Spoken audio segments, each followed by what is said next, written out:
Hi అండి, ఎలా ఉన్నారు? అందరూ బాగున్నారండి. ఇవాళ చికెన్తో ఫ్రై చేస్తున్నానండి. తక్కువ నూనెతో డీప్ ఫ్రై టేస్ట్ వచ్చేలాగా. మనం ఎక్కువ నూనె ఆయిల్లో తినకూడదు, లావ్ అయిపోతున్నారు అది ఇది అంటున్నారు కాబట్టి ఎప్పుడు నేను తక్కువ నూనెతోనే వండుతానండి. ఫ్రైలు కూడా ఆల్రెడీ మన ఛానల్లో దొండకాయ ఫ్రై కూడా 2 స్పూన్ల నూనెతోనే ఫ్రై చేశాను, ఒకసారి వీలుంటే చూడండి.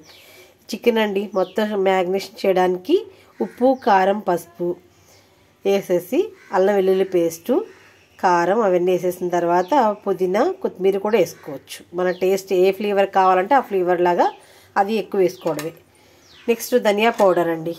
ధనియా పౌడర్ ప్యాకెట్ ఖాళీగా ఉందని ప్యాకెట్లో డబ్బా నిండిపోతే దాంట్లో వేసానండి.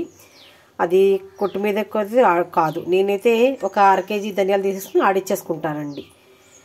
అది వేసి ఇది మసాలా పడతానండి సొంతంగా ఇంట్లోనే. మసాలా కూడా కొనను, కొట్టు మీద ఏవి అల్లం పేస్టులు అలాంటివి కూడా కొనండి. మనం చేసుకున్న టేస్ట్ ఒకలా ఉంటుందండి, కొట్టు మీద ప్యాకెట్ల టేస్ట్ వేరేలా వస్తుంది. ఇప్పుడు అన్నీ కల్తీయే కదండి, అందుకని ఇలా మ్యాగ్నేట్ చేసేసి పక్కన పెట్టేసుకుంటానండి. ఒక 1/2 అవర్ పెట్టేసుకున్న తర్వాత కొంచెం నూనె వేసి కర్రీకి సరిపడా అంత నూనెలో ఫ్రై చేస్తానండి. డీప్ ఫ్రై టైప్లో వచ్చేస్తుంది. అది కర్రీ మొత్తం దాంట్లో వేసి ఆయిల్ వేసేసిన తర్వాత మూత పెట్టేస్తేనండి అదంతా వాటర్ అంతా ఇంకిపోయి వస్తుందండి. ఒకసారి తీసి 2-3 సార్లు కలుపుకుంటేనండి కొంచెం దగ్గరగా అవుతుంది. ఒక్కసారి చూసుకున్నప్పుడు కొంచెం దగ్గరగా అవుతుంది. అలాగా మినిమం 15 మినిట్స్ వరకు పడుతుందండి నీళ్ళు ఇంకిపోయిన తర్వాత. ఇదిగోండి మా వారు టేస్ట్ చేస్తున్నారు, ఎలా ఉందో చెప్తా చూడండి.